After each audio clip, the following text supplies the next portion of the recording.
ദൈവത്തെ ആരാധിക്കാം. ദൈവത്തെ മഹത്വപ്പെടുത്തുവാൻ നമ്മുടെ കഥാവ് തന്ന നല്ല സൗഭാഗ്യത്തിനായി നമുക്ക് നന്ദി പറയാം. വിശുദ്ധ ആരാധന മാത്രമല്ല നമുക്ക് കർത്താവ് നൽകിയത്. ഈ മാസത്തിന്റെ ദൈവത്തിൽ ആശ്രയിച്ച് വെള്ളി, ശനി, ഞായർ 3 ദിവസം ഉപവാസ പ്രാർത്ഥനയിലൂടെ ഈ മാസത്തെ നമുക്ക് ഉപവാസത്തിലൂടെ നേടിയെടുക്കുവാനും വിശുദ്ധ ആരാധനയിലേക്ക് പ്രവേശിക്കുവാനും നമുക്ക് ലഭിച്ച ഭാഗ്യം ഓർത്ത് നമുക്ക് നന്ദി പറയാം. ഇന്നത്തെ ഈ ആരാധന, ഇന്നത്തെ ഈ പ്രാർത്ഥന, ഇന്നത്തെ ദൈവസന്നിധി നാം ഇരിക്കുന്നത് ഏറ്റവും നിറകണ്ണുകളോടെ, നിറഞ്ഞ മനസ്സോടെ, നിറഞ്ഞ പ്രത്യാശയോടെ നമുക്ക് ദൈവത്തെ ഇന്ന് പകൽക്കാലം ആരാധിക്കാമല്ലോ. സാറാഹുകൾ ദൈവത്തെ ആരാധിച്ചത് 2 കൊണ്ട് മുഖം മൂടി, 2 കൊണ്ട് പാദം മൂടി, 2 കൊണ്ട് പറന്നു നിന്നുകൊണ്ട് യഹോവ പരിശുദ്ധൻ പരിശുദ്ധൻ എന്ന് പറഞ്ഞ് രാപകലില്ലാതെ ദൈവത്തെ സ്തുതിച്ചുവെങ്കിൽ ഈ പ്രായം വരെയും ഒരു ദോഷവും ചെയ്യാതെ നന്മകൾ മാത്രം വാരി വിതറി തന്ന ദൈവത്തിന്റെ സന്നിധിയിൽ നിറഞ്ഞ മനസ്സോടെ കണ്ണുകളെ അടച്ച് കരങ്ങളടിച്ച് ഹൃദയങ്ങൾ തുറന്ന് ദൈവത്തെ നാം ആരാധിക്കുമ്പോൾ നമ്മുടെ ആരാധന സ്വർഗം സ്വീകരിക്കുവാൻ നമുക്ക് ദൈവത്തോട് പ്രാർത്ഥിക്കാം. എല്ലാ കണ്ണുകളും അടയട്ടെ, എല്ലാ കണ്ണുകളും അടയട്ടെ. ആരും കണ്ണു തുറന്നിരിക്കരുത്. ഇന്ന് പകൽക്കൽ വേദികളിൽ നമുക്കൊന്നും കാണുവാനില്ല. പക്ഷേ പുറം കണ്ണുകൾ അടഞ്ഞ് ഹൃദയ കണ്ണുകൾ തുറന്നുകൊണ്ട് രാജാതി രാജാവിനെ, കഥാതി കഥാവിനെ, ആരാധനയ്ക്ക് മാത്രം യോഗ്യനായ ദൈവത്തെ ഇന്ന് പകൽക്കാലം ആരാധിക്കാൻ കർത്താവ് നമുക്ക് കൃപ നൽകട്ടെ. ലോകത്തിലെ 5 മലകളിൽ അനേക വിശുദ്ധമായ ദൈവത്തെ ആരാധിക്കുന്നുണ്ട്, സത്യമാ. പക്ഷേ അതിൽ എത്ര പേരിൽ ദൈവം പ്രസാദിക്കുന്നുണ്ട്, എത്ര ആരാധന ദൈവം ഇറങ്ങി വരുന്നുണ്ടെന്ന് നമുക്കറിയില്ല. പക്ഷെ അതൊന്നും നമ്മുടെ മാറ്റമല്ല. നമ്മുടെ മാറ്റതാണ് നമ്മുടെ ആരാധന ദൈവം ഇറങ്ങി വരണം. നമ്മുടെ പ്രാർത്ഥന ദൈവം സ്വീകരിക്കണം. നമ്മുടെ ആരാധന ദൈവത്തിന് മുഖം തിരിക്കരുത്. മറ്റുള്ളവരുടെ ആരാധനകളോ മറ്റുള്ളവരുടെ ആരാധന രീതികളോ ഒന്നും നമുക്ക് വിമർശിക്കേണ്ട കാര്യമില്ല.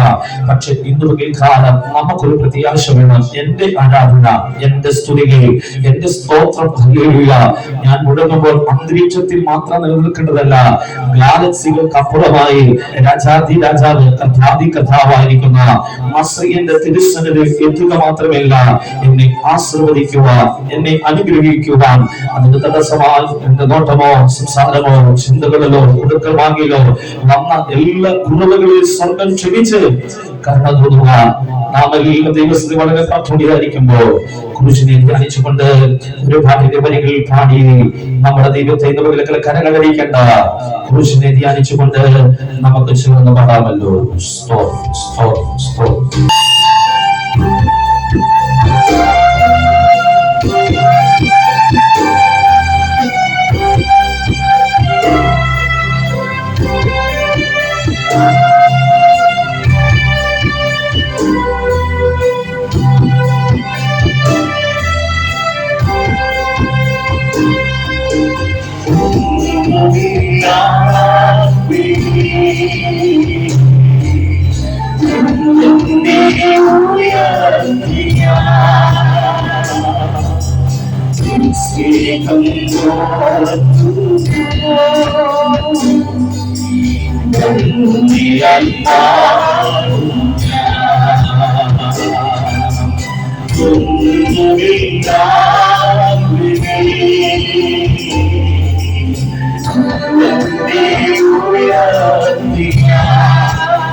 ആശ്വാസമായി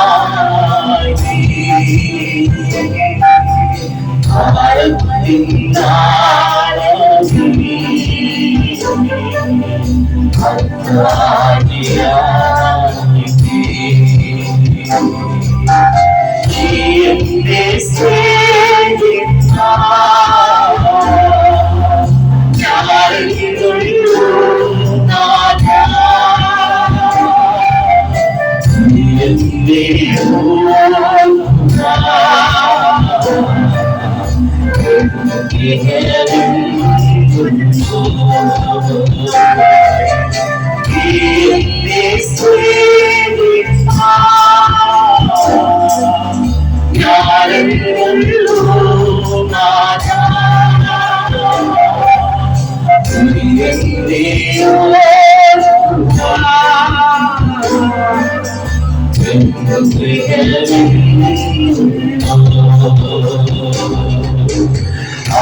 നാളത്തിൽ എന്റെ എല്ലാ നിങ്ങളുടെയൊക്കെ എല്ലാ ഹൃദയങ്ങൾ ദിവസങ്ങളിലേക്ക് നമ്മുടെ ഹൃദയങ്ങൾ ഉയരട്ടെ. ദൈവമേ നീ എന്റെ വന്ദനം പറയുകയാണ്. തിരുമേശം നമ്മുടെ മുമ്പിലുണ്ടല്ലോ. വളരെ പ്രാഗൽഭ്യത്തോടെ വളരെ പ്രത്യാശയോടെ നമ്മുടെ ദർശനത്തിലായിരിക്കാം. ഈ മാസത്തിന്റെ അവസാന ദിവസത്തിലേക്ക് നമ്മൾ വന്നു ചേർന്നു. ഇനിയും ശേഷിക്കുന്നത് ജൂൺ മാസം 6-ാം മാസത്തിലേക്ക് നമ്മൾ പ്രവേശിക്കുക. തിരിഞ്ഞു നോക്കുമ്പോൾ പകരം കൊടുക്കുവാൻ ആരാധനയല്ലാതെ സ്തുതികളല്ലാതെ മറ്റൊന്നും നമ്മുടെ മുമ്പിലില്ല. ഇന്ന് പകൽ ആ ഒരു ബോധ്യത്തോടെ ആ ഒരു പ്രതീക്ഷയോടെ കരങ്ങളൊക്കെ ചേർത്തടിച്ച് അധരങ്ങളേക്ക് തുറന്ന് നമ്മുടെ ദൈവത്തെ ആരാധിക്കുവാൻ പോവുകയാണ്. പാട്ട് നാളുകൾ നിങ്ങളുടെ കയ്യിലെത്തിയിട്ടുണ്ട്. ഫ്രീ ആയിട്ട് പാട്ടുനാൾ നമുക്ക് അടിച്ചു കിട്ടില്ല. ഇതിന് പുറകെ കാശ് മുടക്കുണ്ട്. ഈ പാട്ടുനാൾ വെച്ചിട്ട് അവർക്ക് പാട്ട് പാടാതെയും കൈയടിക്കാതെയും കണ്ണടയ്ക്കാതെയും ഇരിക്കുന്നവർ ദയവ് ചെയ്ത് ഈ ആലയത്തിൽ വരരുത്. ദയവ് ചെയ്ത് നിങ്ങൾ മറ്റു ഹോളിലേക്ക് നിങ്ങൾ പോകുക. ഇല്ല, നിങ്ങൾ ദൈവത്തെ ആരാധിക്കാനാവുന്നെങ്കിൽ പാട്ടുതാളുകളൊക്കെ എടുത്ത് അവർക്ക് അത് കാറ്റടിച്ച് പറന്നു പോകാതെ മൊബൈലോ ബൈബിളോ ഒക്കെ വെച്ച് പാട്ടുകൾ ചേർന്ന് പാടി ദൈവത്തെ ആരാധിക്കണം. എന്തിനാണ് നമ്മൾ ഈ പാട്ടുതാൾ തന്നത്? അവർക്ക് പാട്ടറിയാതെ അവർക്ക് ആരും ഇതിനകത്തിരിക്കരുത്. പാട്ടറിയാത്തവർക്ക് ഒരു പുതിയൊരു പാട്ട് പഠിക്കുവാനും കഴിയും. ഇല്ല, നമ്മുടെ പാട്ടറിയാതെ നമുക്ക് എല്ലാവർക്കും ചേർന്ന് ആരാധിച്ച ആരാധന ഏറ്റവും അനുഗ്രഹമായി മാറും. അതുകൊണ്ട് വളരെ ബോധ്യത്തോടെ പാട്ടിന്റെ വരികൾ എങ്ങനെയാണ്? പ്രാണപ്രിയ പ്രാണപ്രിയ ചങ്കിലെ ചോര തന്നെ വീണ്ടെടുത്തവനെ വീണ്ടെടുപ്പുകാര. യേശു നമ്മളെ സ്നേഹിച്ചത് വാക്കുകൾ കൊണ്ടല്ല. യേശു നമ്മളെ സ്നേഹിച്ചത് ഒരു പ്രവൃത്തി പദത്തിലല്ല. യേശു നമ്മളെ സ്നേഹിച്ചത് തന്റെ ജീവൻ ആടുകൾക്ക് വേണ്ടി കൊടുത്തു. അതുകൊണ്ട് ആ ബോധ്യത്തോടെ എന്റെ പ്രാണപ്രിയൻ, എന്റെ ആത്മനാഥൻ, ഞാൻ വിശ്വസിക്കുന്ന എന്റെ കർത്താവ് ഇന്ന് പകൽ കാലം എനിക്ക് വേണ്ടി മരിച്ചുവെങ്കിൽ എനിക്കൊരു രക്തസാക്ഷിയായി മരിക്കുവാൻ കഴിഞ്ഞില്ലെങ്കിൽ സാരമില്ല. ഞാൻ അറിഞ്ഞ സത്യം അനുസരിച്ച് എന്റെ പ്രാണപ്രിയനെ ആരാധിക്കാമെന്നുള്ള ബോധ്യത്തോടെ ആ പാട്ടിന്റെ വരികൾ പാടി നമ്മുടെ ദൈവത്തെ നമുക്ക് സ്തുതിക്കാമല്ലോ.